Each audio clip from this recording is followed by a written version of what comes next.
السلام عليكم ورحمة الله وبركاته. halkan waxaan ku duubaynaa maanta oo taariikhdu ay tahay 22 bishii koowaad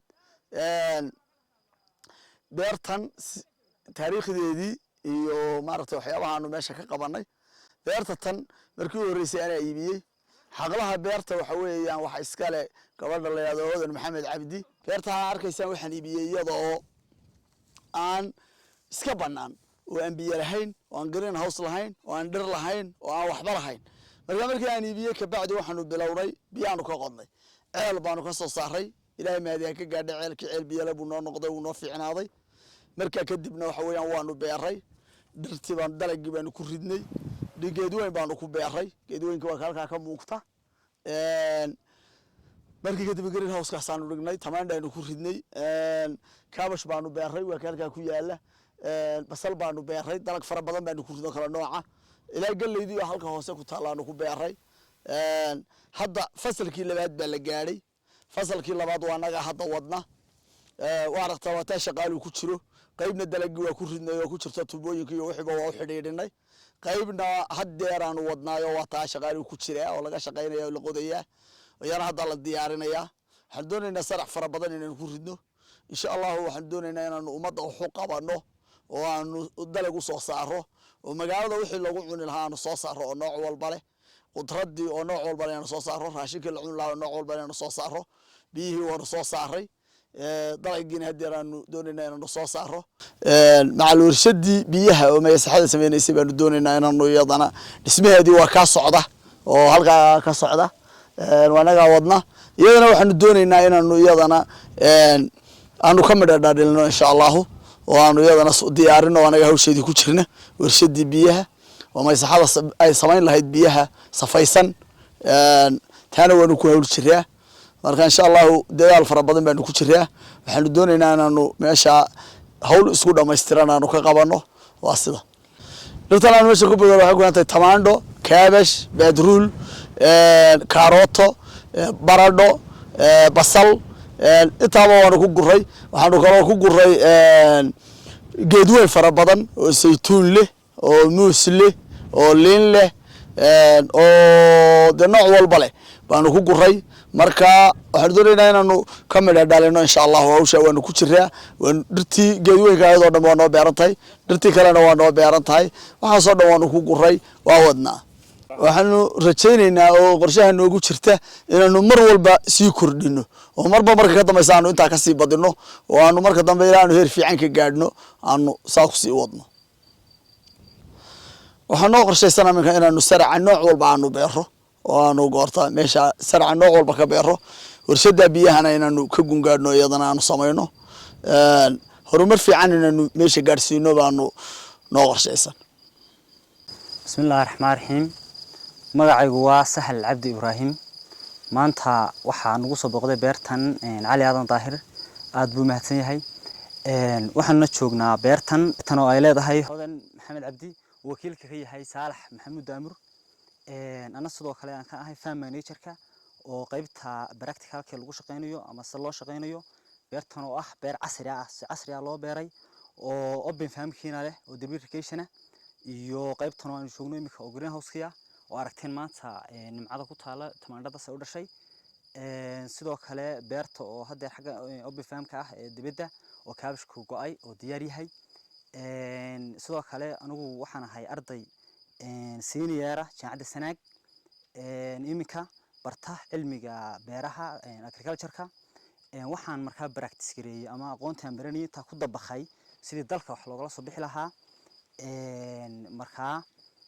iyadoo aan ugu horeyn beertani aan hore u soo shaqeeyay haddana beertan way ka muuqataa aad iyo aadna waxaan ugu mahadcelinayaa howlwadeenka guud ee beertan leh waxa soo tacaba galiyay waxaan leeyahay Ilaahay ha fududeeyo dadkuna ha ku daydeen Soomaaliland darka kalena ha ku daydeen gobol ahaan iyo qaran ahaanba maadaama ay tacabka inta la gelisay beerta oo ay ka rajeynayso inuu mustaqbalka uga soo bixi doono tacabkana waa la tabcadaa markaas markaad wax gelisid meesha aad input gelisid baa outputna kaaga soo baxaya sidaa daraadeed waxaan leeyahay dadka ku dayda howlwadeenka beertan ku dayda beertana waa beerta aadka u qiimaha leh biyihii saa isugu fadhiyaan nimcadii wada taalo waxaan leenahay alxamdulilah rabbil caalamiin ilaahay hawshaada wadina ugu fududeeyo wuu ducaynaynaa dadka kalena waxaan leenahay ku daydo oo nurseries-ka waxa ku baxaa siirarka kala duwan sida tamaandhadii basashii kaabashkii